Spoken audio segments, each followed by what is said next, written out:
ஆதி என்னும் பராவரையே, அன்பான மனோன்மணியே, ஜோதி எனும் பஞ்சகத்தாலே, சொற்பெரிய கரிமுகனே, தீது நீக்கும் கந்தவளே, திருத்துகின்ற குருநாதர்களே, 18 சித்தர்களே, பண்பான பரமசிவமே, ஓதியே ஜோதிடங்கள் உரைப்பதற்கு நாத விந்து வடிவாக நல்ல துணை ஆவீரே. உலகில் உள்ள தமிழ் பேசும் அனைத்து நாள் உள்ளங்களுக்கும் மற்றும் ஜோதிடர்களுக்கும், ஜோதிட குருமார்களுக்கும், ஜோதிட ஆர்வலர்களுக்கும் மற்றும் இந்த காணொலியை காணும் உங்களுக்கும் ஆஸ்ட்ரோராஜின் இனிய நல்வணக்கங்கள்.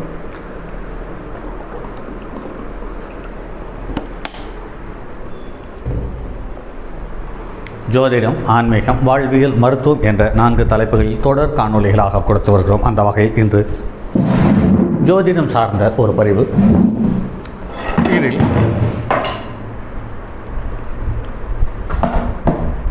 ஒவ்வொரு மனிதர்களும் கிரகத்தினுடைய கதிரலைகளினுடைய தாக்கத்தால் நவகிரகங்களினுடைய தன்மையோடு, பஞ்சபூதங்களின் தன்மையோடு, நவகிரகங்களினுடைய கதிரலைகளினுடைய தாக்கத்தோடு உருவாக்கப்படுகிறது இந்த பூமியில் உள்ள அனைத்து பொருள்களும், அனைத்து உயிர்களும் என்பதில் மாற்று கருத்து இருக்க முடியாது. இதை சற்று கூர்ந்து கவனிப்போமானால் இந்த உலகத்தில் எதுவும் கிரகத்தினுடைய தாக்கம் இல்லாமல், கிரகத்தினுடைய தொடக்கம் அல்லது தொடர்பு இல்லாமல் இந்த உலகில் எதுவும் இல்லை என்பதை தெளிவாக உணர முடியும். அப்படிப்பட்ட உயிர்களில்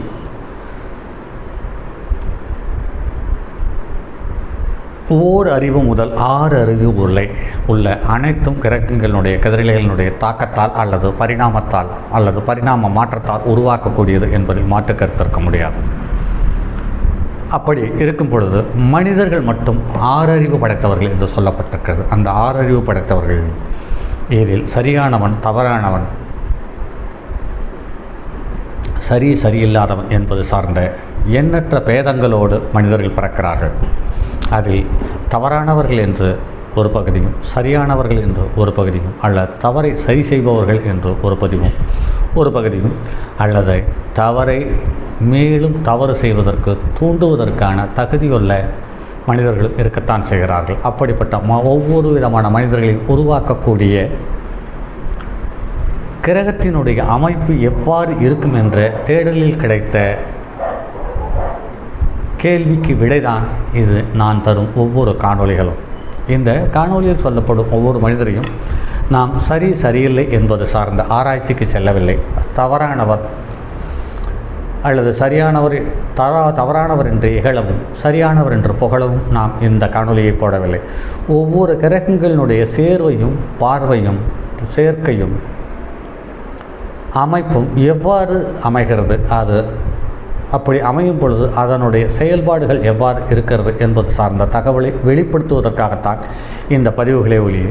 அதே சமயத்தில் ஜோதிடம் இல்லை என்று ஒரு சாராரும், இருக்கிறது என்று ஒரு சாராரும், அது மட்டும் இல்லாமல் ஜோதிடர்களே பரிகாரங்கள் இல்லை, தெய்வங்கள் இல்லை என்று சொல்லக்கூடிய சூழ்நிலையில் இதற்கு அனைத்தையும் விடை தேடும் முயற்சியாகத்தான் இந்த பதிவுகளை தந்து கொண்டிருக்கிறோம் என்பதில் மாற்று கருத்திருக்க முடியாது. ஆக இந்த பதிவுகளை பார்க்கும் ஒவ்வொருவரும் உங்களுடைய ஜாதகத்தில் இந்த கிரகங்கள் அமைப்பு இருக்கிறதா என்பதை பாருங்கள். இந்த கிரக அமைப்பு இருக்கிறதா என்று பார்க்கும் பொழுது இது உங்களுக்கு சாதகமான சூழலை உருவாக்கி தருமா அல்லது பாதகமான சூழலை உருவாக்கி தருமா என்பதை மேலோட்டமாக உங்களால் சுலபமாக தெரிந்து கொள்ள முடியும் என்பதில் மாற்று கருத்தில்லை. அதே சமயத்தில் அதை மேற்கொண்டு விவரமாக எந்த காலகட்டத்தில் எது நடக்கும் என்பது சார்ந்த தகவலை ஒரு ஜோதிடர் மூலம் நீங்கள் தெளிவாக புரிந்து கொள்ள முடியும். அதற்கு ஏற்ற மாதிரி அவர்களை வடிவமைத்து கொள்ளவும் அல்லது வடிவமைத்து கொள்ள உதவி செய்யும் சூழ்நிலைகள் இருக்கிறதா என்பதை தெரிந்து கொள்ளவும் ஜோதிடரை நோக்கி தெரிந்து கொள்ளுங்கள். இந்த ஜாதகம் ஒரு காலத்தில் கிட்டத்தட்ட ஒரு 10-15 வருடத்திற்கு முன்னால் இந்திய தேர்தல் அமைப்பையே அல்லது இந்திய தேர்தல் களத்தையே கதற வைத்த ஒரு அற்புதமான அதிகாரியினுடைய ஜாதகம் இது. இந்த ஜாதகம் கிரக அமைப்பு என்று பார்க்கும் பொழுது என்னை மிக மிக கவர்ந்த கிரக அமைப்பு. லக்னம் மீன லக்னம். லக்னத்தில் கிரகங்கள் எதுவும் இல்லை. லக்னத்துக்கு 2வது இடத்தில் சூரியனும் புதனும், 3வது இடத்தில் சுக்கிரன், லக்னத்துக்கு 6வது இடத்தில் செவ்வாய், குரு, கேது, லக்னத்துக்கு 10வது இடத்தில் சந்திரன், 11வது இடத்தில் சனி, 12வது இடத்தில் ராகு. இவருடைய பிறப்பு என்று பார்க்கும் பொழுது 13/5/1933 3:27 AM. பாருங்கள் நண்பர்களே, இந்த ஜாதகத்தில் சூரியனும் புதனும் ஒன்றாக சேர்ந்து புதாத்தி யோகம் புதாத்தி யோகம், கத்திரி யோகம், மகாலட்சுமி யோகம் என்ற ஒரு யோகம் வந்திருக்கிறது. அதுக்கு அடுத்தது சுக்கிரன் வலுவான சூழ்நிலையில் அமைந்து மாளவிகா யோகத்தை தந்தது. குருவும் செவ்வாயும் ஒன்று சேர்ந்து குருச்சந்திர யோகத்தை தந்தது. குருவும் கேதுவும் சேர்ந்து கேள யோகத்தை தந்தது. குருவும் சந்திரனும் ஒருவருக்கு தொடர்பு பெற்று குரு சந்திர யோகம் தந்தது. சந்திரனுக்கு 9 செவ்வாய் குரு மங்கள யோகத்தையும் தந்தது. அதே சமயத்தில் 11ஆம் இடத்தில் சனி வலுவாக வந்து அநேகமாக இது சசயோகமாக இருக்கலாம், சசயோகம் என்று எடுத்துக்கொள்ளலாம். ஆக இந்த ஜாதகத்தில் யோகம் இல்லாத என்று ஒரு கிரகம் இருக்குமானால் அது ராகு மட்டும் இருக்கிறது. அது காற்று ராசியில் மிக வலுவாக அமைந்து விஷத்தை கக்கக்கூடிய தன்மையோடு இருக்கிறது. அடுத்து இந்த ஜாதகத்தில் பாருங்கள், நெருப்பு ராசியில் கிட்டத்தட்ட 6 கிரகங்கள் இருக்கிறது. அது அடுத்து நிலராசியில் 2 கிரகங்கள், காற்று ராசியில் 1 கிரகம். பாருங்கள் என்பர்களே, தர்மம் கர்மம் காமம் மோட்சம் என்று சொல்லக்கூடிய தர்மம் கர்மம் காமம் மோட்சம், தர்மம் கர்மம் காமம் மோட்சம், தர்மம் கர்மம் காமம் மோட்சம். ஆக தர்ம ராசியில் 6 கிரகங்கள் அமர்ந்திருக்கிறது. இது நெருப்பு ராசியில் 6 கிரகங்கள் அமர்ந்திருக்கிறது. இந்த நெருப்பு என்ற ஒரு பஞ்சபூத தத்துவத்தில் இருக்கக்கூடிய ஒரு போதம் எதை நெருங்கினாலும் எது ஒன்று போய் அந்த நெருப்பை தொட்டாலும் அது பஸ்பமாக்கிவிடும் தன்மையோடு அமைந்திருக்கிறது.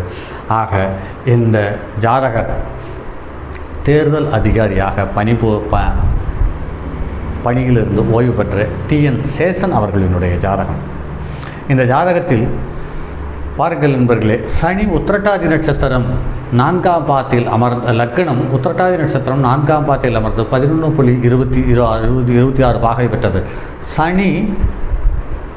சனியனுடைய நட்சத்திரத்தில் லக்கண புள்ளி அமைந்து சனி ஆட்சி பெற்று லக்கணத்தை பார்த்ததால் இவர் எதற்கும் அஞ்சாத மாவீரனாக வலம் வந்தார். சூரியன் தன்னுடைய சுயசாரம் வாங்கி லக்கணத்துக்கு 6 சாரம் வாங்கி வலுவாக அமைந்தார். அது மேசத்தில் உச்சம் பெற்றது என்பது மேலும் வலுவானது. சந்திரன் மூல நட்சத்திரத்தில் அமர்ந்து கேதுவோடு சம்பந்தப்பட்டது. சந்திரனும் கேதுவும் ஒருவருக்கொருவர் திரிகோணத்தில் அமர்ந்து அந்த சட்டத்தையும் அதிகாரத்தையும் முழுமையாக பயன்படுத்தக்கூடிய தகுதி இந்த ஜாதகருக்கு சந்திரன் மூல நட்சத்திரத்தில் அமைந்ததால் இந்த சந்திரனும் கேதுவும் திரிகோணத்தில் அமர்ந்து அந்த எண்ணத்தை சட்டமாக மாற்றி செயல்படுத்தக்கூடிய அதிகாரத்தை வழங்கியது. அதற்கு அடுத்தது செவ்வாய் பாருங்கள் என்பர்களே, மக நட்சத்திரத்தில் அமர்ந்தது. ஜகத்தை கட்டி ஆளக்கூடிய தன்மை அல்லது ஜகத்தில் உள்ள மனிதர்களை அதிர வைக்கும் தன்மையோடு அமர்ந்தது செவ்வாய் மக நட்சத்திரத்தில் அமர்ந்து. அதுக்கடுத்தது புதன் அசுபதி நட்சத்திரத்தில் அமர்ந்தது. அதுவும் கேதுவனுடைய நட்சத்திரத்திலே அமைந்து புத்திசாலித்தனமான ஒரு சூழ்நிலையை அங்கங்கே அரங்கேற்றத்துக்கு கொண்டு வரக்கூடிய அற்புதமான யோகத்தையும் 4-7க்குரிய கேந்திராதிபதி இவருக்கு கொடுத்தார். அதற்கடுத்தது குரு பூர நட்சத்திரத்தில் அமர்ந்து இந்த பூர நட்சத்திரத்தை கொடுத்த சுக்கிரன் குருவுக்கு நட்சத்திரத்தை கொடுத்தது மட்டும் அல்லாமல் தனது ஸ்தானத்துக்கு குரு என்ற ஸ்தானத்துக்கு 10ஆம் இடத்தில் தசம கேந்திரத்தில் அமர்ந்து வலுவான துணிச்சலை தந்தது என்பதில் மாற்றுக்கருத்து இருக்க முடியாது. அடுத்து சுக்கிரன் கிருத்திகை நட்சத்திரத்தில் இருக்கிறது. சுக்கிரன் கிருத்திகை நட்சத்திரத்தில் இருக்கிறது சால சிறந்தது. ஏனென்று கேட்டால் அந்த சுக்கிரனுக்கு நட்சத்திரத்தை கொடுத்த கிரகம் சூரியன் உச்சம் பெற்று வலுவான சூழ்நிலையை தந்திருக்கிறது. அடுத்து சனி அவிட்ட நட்சத்திரத்தில் இருந்தது. அந்த சனி அவிட்ட நட்சத்திரத்திலிருந்து செவ்வாயினுடைய நட்சத்திரத்திலிருந்து தன்னுடைய சொந்த வீட்டில் ஆட்சி பெற்றது. இது மகர ராசியில் அமர்ந்தது என்பது வாழ்நாள் முழுவதும் எல்லாவற்றையும் தன்னுடைய கட்டுப்பாட்டுக்குள் வைத்திருக்கக்கூடிய தன்மையை தரக்கூடிய 3, 6, 10, 11ஆம் இடங்களில் பாவக்கிரகங்களிலிருந்து அதற்கு மேலும் வலுத்தன்மையை கூட்டி கொடுத்தது என்பதில் மாற்றுக்கருத்திற்கு இருக்க முடியாது. அடுத்தது ராகு சதய நட்சத்திரத்தில் அமர்ந்தது. 2ஆம் இடத்தில் அமர்ந்தது. 2ஆம் பாதத்தில் அமர்ந்தது. கேது மக நட்சத்திரத்தில் அமர்ந்தது. இதில் பாருங்கள் நண்பர்களே, சட்டத்தை அடையாளம் காட்டக்கூடிய மக நட்சத்திரத்தில் அதாவது கேதுவனுடைய நட்சத்திரத்தில் கேதுவும் அமர்ந்தது, புதனும் அமர்ந்தது, செவ்வாயும் அமர்ந்தது, சந்திரனும் அமர்ந்தது. ஆக 4 கிரகங்கள் கேதுவனுடைய நட்சத்திரத்தில் அமர்ந்து 100% சட்டத்தை தன்னுடைய கட்டுப்பாட்டுக்குள் சட்டத்தை வைத்துக்கொண்டு தன்னுடைய கட்டுப்பாட்டுக்குள் அதிகாரம் பண்ணக்கூடிய அனைவர்களையும் வைத்து நடத்தி செயல்படுத்தி வேடிக்கை பார்த்திருக்கிறார்கள் என்பதை மாற்று கருத்தில்லை. அதற்கு அடுத்து செவ்வாய் சனியினுடைய நட்சத்திரத்தில் அமர்ந்தாலும் சனி செவ்வாயினுடைய நட்சத்திரத்தில் அமர்ந்தாலும் அது ஒரு அற்புதமான அமைப்பு. குடும்ப வாழ்க்கைக்கு சனி செவ்வாயினுடைய சிறப்பு சரியில்லை என்று பார்த்தாலும் இயல்பு வாழ்க்கைக்கும் பொது பொருளாதார வாழ்க்கைக்கும் பொது வாழ்க்கைக்கும் சனி செவ்வாயினுடைய தொடர்பு என்பது ஒரு அற்புதமான அமைப்பாக நடைமுறையில் பார்க்க முடிகிறது. இப்படி ஒன்றுக்கு மேற்பட்ட கிரகங்கள் வலுவான சூழ்நிலையில் அமர்ந்து இந்த ஜாதகத்தில் மேலும் ஒரு தகவலை பார்க்காமல் விட்டுவிட்டோம். குரு தான் நின்ற வீட்டிலிருந்து 5, 7, 9வது வீட்டை பார்ப்பார். 9வது வீட்டில் இருக்கக்கூடிய குருவுக்கு நட்பு கிரகமாக அமைந்தோ அல்லது உச்ச கிரகமாக அமைந்தோ அல்லது வலுவான சூழ்நிலையில் இருக்கக்கூடிய கிரகத்தோடு தொடர்பு கொள்ளும் பொழுது அந்த குரு பிரபல்ய யோகத்தை அள்ளி தந்து விடுகிறார் என்பதில் மாற்று கருத்தில்லை. அதற்கடுத்தது இதில் குரு தன்னுடைய சொந்த வீட்டில் இருக்கக்கூடிய சந்திரனையும் பார்த்தார், காற்று வீட்டில் இருக்கக்கூடிய ராகுவையும் பார்த்தார், நெருப்பு வீட்டில் இருக்கக்கூடிய சூரியனையும் பார்த்தார். இந்த ஜாதகத்தில் மேலும் ஒரு சிறப்பான தகவல் என்று பார்க்கும் பொழுது சூரியனும் செவ்வாயும் ஒருவருக்கொருவர் பரிவர்த்தனை பெற்று குருவோடு சூரியனும் சேர்ந்து பிறப்பில் செவ்வாயோடு சேர்ந்து கேதுவோடு சேர்ந்தது மிகப்பெரிய வலுவான சூழ்நிலை தந்தது. ஆக இந்த ஜாதகத்தில் பார்ப்போரானால் 1, 2, 3, 4, 5, 6, 7 கிரகம் குருவினுடைய தொடர்பில் வந்ததால் இவர் எந்த ஒரு அரசியல் தலைவருக்கும் இவர் கொஞ்சம் கூட சளைக்காமல் ஈடு கொடுத்து எல்லோரையும் மிரட்டினார் என்பதில் மாற்று கருத்தில்லை. ஆக இப்படிப்பட்ட மனிதரை அடையாளம் தந்த இந்த சுபகிரகங்கள் என்பது பாவகிரகங்கள் என்பது எதையும் தாண்டி கிரகங்கள் நின்ற ஸ்தானத்தின் பலன் மிக வலுவாக அமைந்தது என்பதில் மாற்று கருத்தில்லை. மற்றும் இந்த ஜாதகத்தில் மேலும் சொல்லக்கூடிய தகவல்கள் என்று பார்க்கும் பொழுது இதில் அதிசயம் என்னவென்றால் மீன லக்கணம் என்பது போட்டி போடக்கூடிய தன்மையும் அல்லது தனக்கு எதிராக நிற்பவர்களை 2இல் 1 பார்த்து விடுவோம் என்ற தைரியத்தையும் கொடுத்தது என்பது. லக்னத்துக்கு 10ஆம் இடம் லக்னாதிபதியின் வீடு என்பதால் மட்டுமல்ல, லக்னத்துக்கு 5ஆம் இடத்துக்குரிய புத்திசாலித்தனத்தையும் கௌரவத்தையும் மரியாதையும் அள்ளித்தரக்கூடிய சந்திரன் இடம்பெற்று குருவனுடைய பார்வை பெற்றதால் மேலும் வலுப்பெறுவதற்கான சந்தர்ப்ப சூழ்நிலை உண்டு பண்ணி தந்தது. இவர் தேர்தல் அதிகாரி TN சேஷன் அவர்களுடைய ஜாதகம். ஒரு ஜாதகத்தில் 2, 6 பரிவர்த்தனை பெற்றிருக்கிறதா அவர்கள் பிரபலமானவர்கள். அதே சமயத்தில் 3 காலபுருஷனுக்கு 3 மிதுன இலக்கணம், காலபுருஷனுக்கு 6 கன்னி இலக்கணம், காலபுருஷனுக்கு 8 விருச்சிக இலக்கணம், காலபுருஷனுக்கு 11ஆம் இடம் கும்பலக்கணம், காலபுருஷனுக்கு 12ஆம் இடம் மீனலக்கணம். இந்த லக்கணத்தில் பிறந்தவர்களுக்கு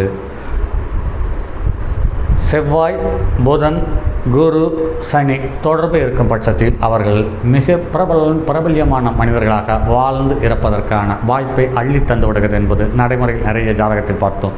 அந்த வகையில் இதுவும் ஒன்று. சரி நண்பர்களே, மற்றும் அடுத்தது ஒரு பதிவில் சந்திப்போம். அதுவரை உங்களிடமிருந்து விடைபெறுவது உங்கள் அன்பு நண்பன் M. ராஜரத்தினம்.